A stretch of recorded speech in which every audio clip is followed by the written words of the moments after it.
Former President Donald Trump believes that Joe Biden is so impaired that he's going to eventually lead us into World War II. We have a man who is totally corrupt and the worst president in the history of our country, who is cognitively impaired, in no condition to lead, and is now in charge of dealing with Russia and possible nuclear war. Just think of it. We would be in World War II. Stupid. You idiot. All right, very stable genius, everybody. But hey, no, you're not saying it's Joe Biden that's cognitively impaired. No, seriously though, it's actually a gaffe, and it's actually pretty funny. That said, I know President Joe Biden's had his own share of ridiculous gaffes and things that he said. So, nonetheless, Trump did have some pretty hilarious word salad. As you know, crooked Joe Biden and the radical left thugs who have weaponized law enforcement to arrest their leading political opponent, and leading by a lot, including Obama. I'll tell you what, you take a look at Obama and take a look at some of the things that he's done. This is the same thing. The country was very divided. And we did with Obama. We won an election that everyone said couldn't be won. We beat Hillary Clinton. Now, you know, I used to call her Crooked Hillary. Obama. I'm cognitively there. Okay. Anyway, you know, I'm polling greatly against Obama. You're not running against Obama. you never ran against Obama. Okay, but anyway, the internet had some fun things to say about this. Former NBC Universal executive Mike Singleton posted this, quote, "Trump has lost it. He's demonstrating how cognitively impaired he is. Watch him ramble, stumble on his words, blank out, then turn to reading the teleprompter to save himself, reading it intently, and he still misspeaks." MSNBC host Mehdi Hassan tweeted, "The 77-year-old Trump last night was so confused and incoherent that he suggested Obama was his opponent in 2024, also suggested he beat Obama in 2016, and seemed to think we were on the verge of World War II. Yes, II. You know, the one that we fought against the Nazis and won.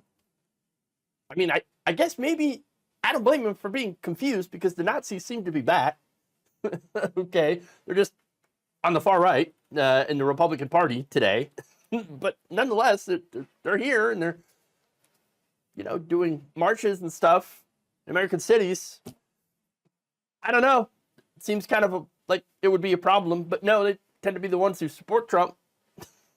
Now, look, there's more. Former Trump White House staffer, now co-host of The View, Alyssa Farah Griffin, also wrote this, quote, "I've been outspoken over my concerns about Biden's age." Fair enough. "But being consistent, this is a word salad mess. Trump seems to be confused about who he ran against in 2016. He's just 3 years younger than Biden." Oh, by the way, at another event on Friday, the former president also repeated the claim that Americans needed to show ID to buy bread. No, I've bought plenty of bread. Never had to show an ID.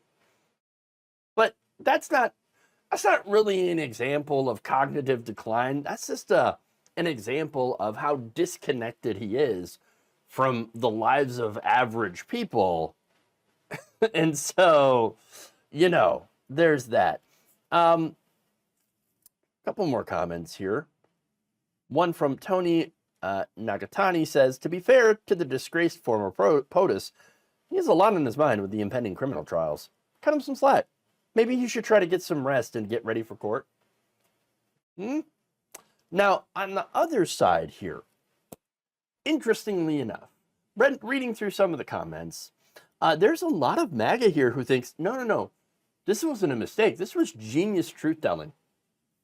I kid you not. So what do I mean by that? Or I should say, what do they mean by that? What's the truth-telling here?